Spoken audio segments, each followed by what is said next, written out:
Cheers.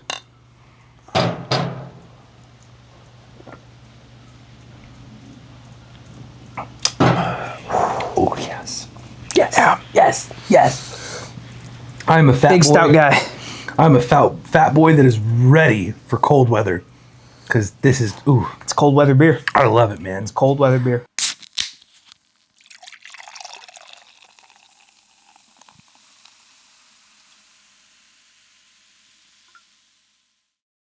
Welcome back, everyone, to another exciting episode of the Sunday Sips podcast on the Tales, Ales, and Trails channel. I'm your boy, Kyle.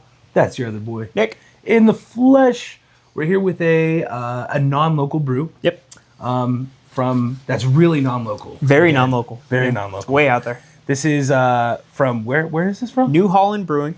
Yeah, New Holland Brewing. Out of Michigan. Ooh. Grand Rapids, Michigan. Sweet. We recently had the chance to visit Michigan for a friend's wedding. Stopped at a number of breweries. One of them was New Holland Brewing. Funny enough, I didn't grab this from Michigan and bring it back. I actually picked this up at Trader Joe's when we got home. Just limited amount of space in the bags, so we could bring home beers from everywhere we went. But this is kind of like one of their signature beers. Sure. From New Holland. I really enjoyed going to New Holland. The food there was fantastic. The pictures look great. Yeah, the food was way better than I had any expectation of it being. Sure. And I had a hazy there. I didn't end up having the stout there, so I am looking forward to checking this guy out. You would tend to go Yeah, towards of course. hazy Yeah, instead of stout. usually I roll hazy, but yeah, this is the Dragon's Milk Bourbon Barrel Aged Stout. Really cool label, just simple and sweet. It's got the silhouette of the dragon on there. This boy's at 11%. yeah, We're getting into it. The weather's starting to get a little chilly, and we are in the shade, so I feel like it's an appropriate time to start busting out some of these stouts. breaking out a stout. Yeah, Yeah, on the bottle it says, throughout the ages, Dragon's Milk has been a term used to describe potent ales that were bestowed in celebration at the end of a journey. wow. Our signature stout carries on that tradition today. Roasted malt delivers notes of coffee and chocolate, married with sweet undertones of vanilla and oak from a 3-month stay in bourbon barrels to create a truly legendary blend of flavor. Wow. Sounds awesome. Sounds fantastic. You want to get to popping? Let's do it, dude. All right. One of the few times a little bottle openers are required on bottle action. Yeah, we go pretty much predominantly cans. Cans, yeah. You can find them. Ooh, Yeah. whoa. Oh, Buffalo. You can get me back. I think it's technically a false buffalo, but Look at that, dude. not a bad pour. Not a bad pour. Look at that. Just rich. Also, I don't know dark. if we got the close-up of the bottle. Yeah, I don't know if you got that in there. I but put it up there Okay. for a second. But All right. give him more. Give a little more. Yeah, dude. Oh, it smells like 11%. Yeah. Number one. But yeah, I get all those like chocolatey, vanilla, woody kind of aromas. You want to just go for a taste? Coffee. Let's do it, dude. Cheers.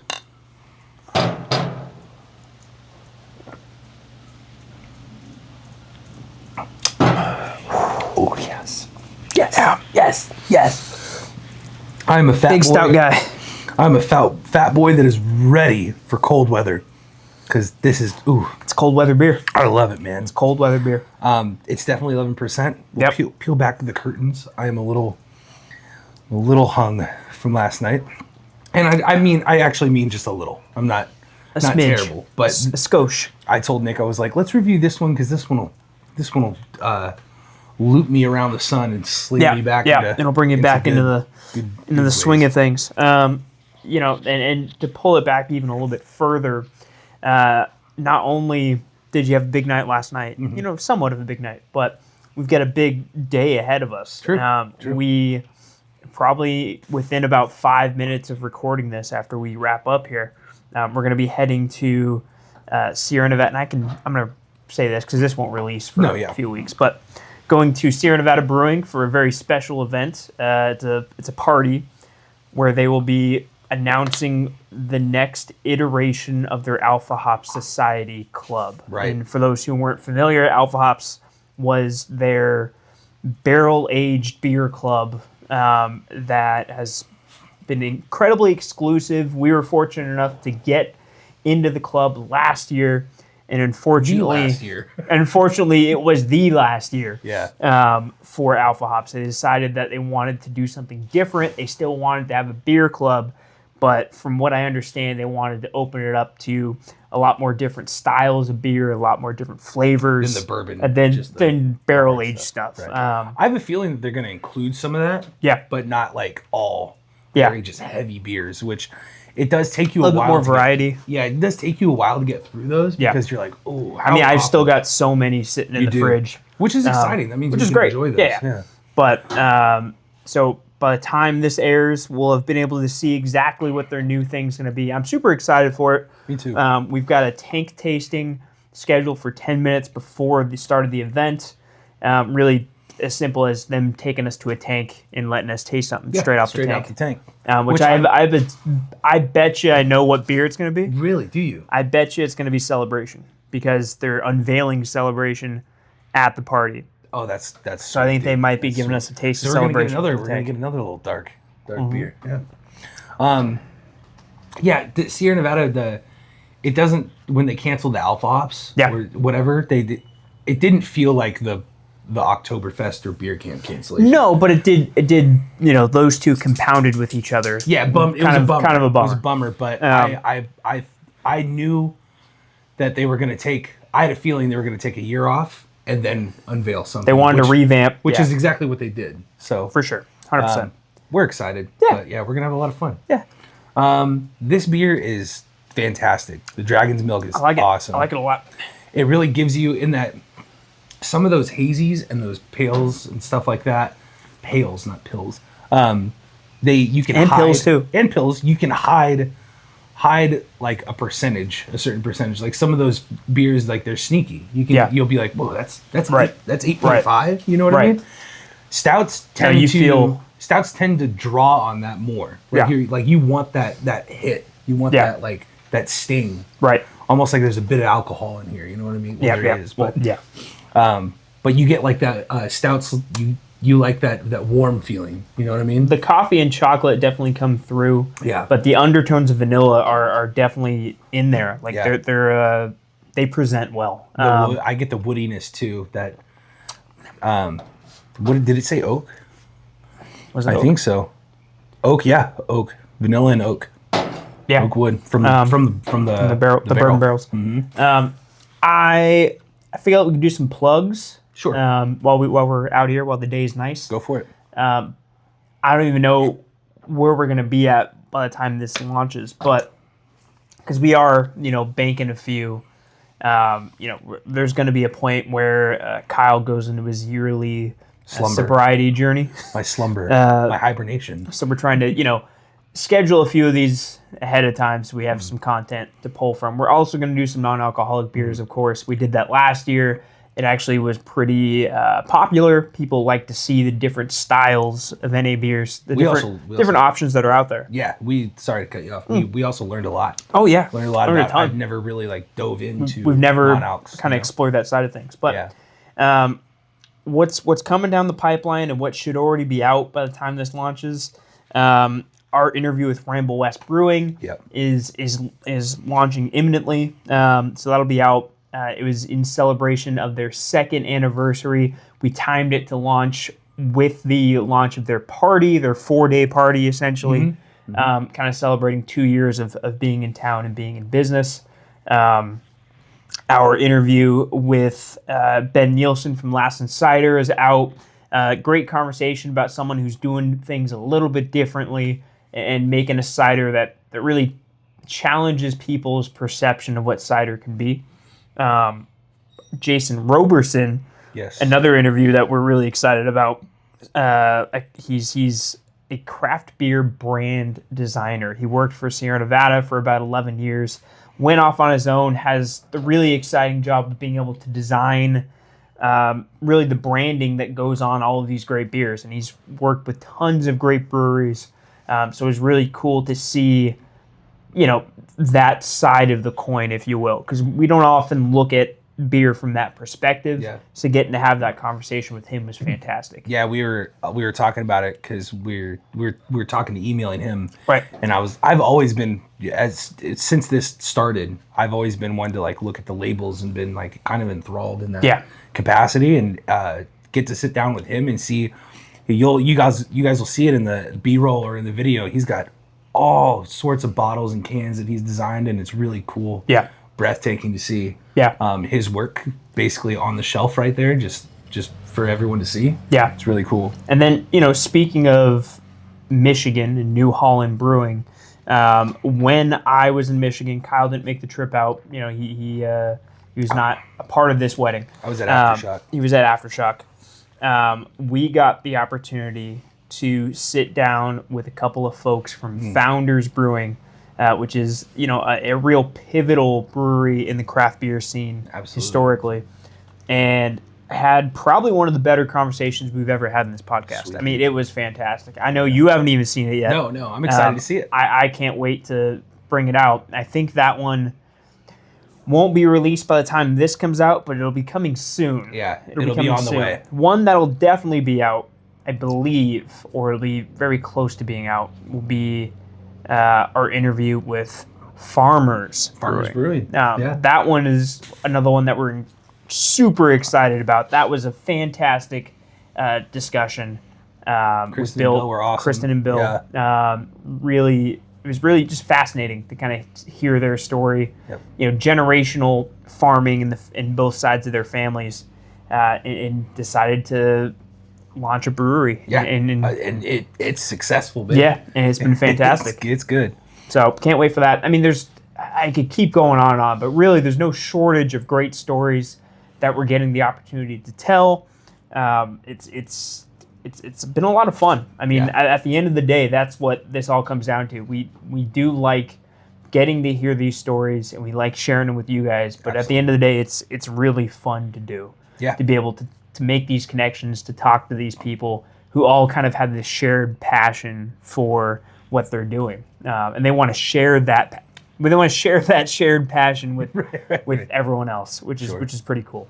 So yeah, let's get to reviewing. Yeah, let's do it. Let's do it. I'll go first since I'm the stout boy. Yeah. In more ways than one. I'm viewing this from a grounded point of Guinness, like I always do. Sure. Or I would like to say like probably more like the Bigfoot ale, because it tends to go into that heavier, barrel aged stuff. I'm gonna rate this I'll give it a flat 8. Okay. I'll give it a flat 8. It's very good. I love it.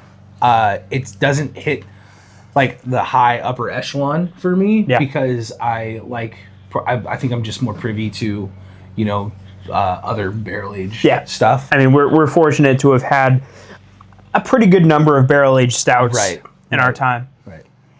But if you're looking for, a standard, very, very decent, rich barrel aged stout, go to Trader Joe's and get one. This is very delicious. You can find other bourbon or barrel aged stuff that's like less percent. But if you want just like a one and done, or if you're feeling risky, 2 and 1, 2 and done, sort of buzz, this will get you there. Because I'm feeling it a little bit. Yeah, I'm slingshotted around the sun right now. So, but it's very good. It's not as heavy, actually, I would like to say, as I thought it was going to be, but it's still heavy, if that makes sense. Sure. You can definitely feel the 11%. I feel like Bigfoot from Sierra Nevada was a little more heavier. Yeah. Like just heavier feeling. Yeah. All right. 8 flat? 8 flat. Okay. I'm going to be a little bit more harsh on this one. And it might come off as a little nitpicky, but I've in any kind of thing, I think about chocolate when I think about a beer like this. Sure. Chocolate and coffee. I've never been one for coffee, and I've only been partially into the idea of chocolate. And rich chocolate, I can't really do. Right. And there's a richness to this beer, which I think if you're into that kind of thing, works really, really well. Right. And makes it super deserving of an 8. For me, I would have liked to have seen that undertone of vanilla be a little bit less of an undertone. Right. I feel like if we had a little bit more vanilla, that would have made it easier for someone like me to really get into the rest of the flavor profile. It would have balanced things out a little bit better for me. And I think that really just goes to me not being a huge fan of richer flavors like this. Right. But which at the same time, Yeah. And you know, I think the stouts that I have gravitated towards over the years have, you know, still been somewhat rich, but they've added a little bit more to that flavor profile to, you know, give you something else to chew on, if you will. Right. For me, I still think it's a good beer. I still think it's you know, they call it the legendary Dragon's Milk, and I can understand why it would be legendary. It's a very good, it's a very good stout. Yeah. It just doesn't quite hit the palate the way, it doesn't hit the palate for me, maybe the way that it might for others. Right. So it's going to be a 7.25 for me, and that's still a pretty good score. It's above a 7, man. It's above a 7. Mm-hmm. It's a good beer. I will be very candid and say that I liked the food at New Holland a lot better than I enjoyed this beer. Sure. It's really not a knock on this beer, because the food there, I can't say enough about how good the food at New Holland was. Like, it was a random thing where we were like just trying to get some dinner before going to this welcome party event for the wedding. And New Holland had some space for us. We kind of, sort of, maybe accidentally stole an outdoor table when we shouldn't have, but we sat down, we ate quick, but it was very good food. Hell yeah. Had a fried chicken sandwich that actually had some of their Dragon's Milk rub on it. Oh, cool. Which was kind of cool. So it was really good food. Yeah. Good beer, better food in my opinion. 7.25. I will say that we were looking this up. The Dragon's Milk is a line. It's not just this bourbon barrel aged stout. Right. They have a whole bunch of different Dragon's Milk branded stuff. Yeah. So maybe if this one isn't for you, they have so many more options under that name. Yeah. So go and investigate, do your research, and pick one. Yeah, I think it's still like. Absolutely worth trying, especially if you are a stout person. Yeah. It's definitely something to pick up and see if it's your kind of your kind of flavor. Yeah. I also think that just one more tidbit before we go is please stouts are a lot like Mexican lagers in my mind, where there's a weather and a place for them that makes them. They can be good on their own, and they can be weather, but they can be certain elevated. Environments can elevate. I was going to use elevate. It is getting to the chilly months here in Chico for us. But if it was colder and we had sweatshirts on and stuff like that, I feel like this would elevate our scores. The scores might have been a little bit higher for sure. But for sure, yeah, I'm excited to try it later. Yeah, down the road. Yeah, probably right after my sobriety ends, I'll be pop one of these bad boys. It'll be the end of January. Yep, and it'll be cold. It'll be frigid. It'll be a little chilly. Yeah. So 7.25. Yep. Not a bad beer overall. We're pretty stoked about it. I like it. Yeah. New Holland Brewing, Dragon's Milk. Yeah. Let's kill it, brother. All right. Cheers. Oh, it's always rough to slam a stout. Yeah. It really shows you that 11% at the end there. Whew. All right, I've been saying this. Someone, one of our fans, one of my coworkers, noted that on the Sunday Sips we've been failing to say this, but don't forget, subscribe, hit that bell, get the notifications. We're on YouTube, Instagram. You got this. You got this. TikTok, and X. And then also on Spotify. We are actually on Spotify now. Sweet. I've been a lot more consistent about putting us on Spotify. Hell yeah. So if you want to listen in the car, if you're more of an on-the-go kind of person when it comes to podcasts, we're on Spotify. If you don't think we look that good, just listen. Yeah, if you don't want to look at these mugs, yeah. Yeah, but don't forget to hit that bell because it'll update you on anything that we post. And it helps us. It really does. Yeah. So thank you for being here. Don't forget, you crack one for us, we'll crack one for you. Cheers. Take care.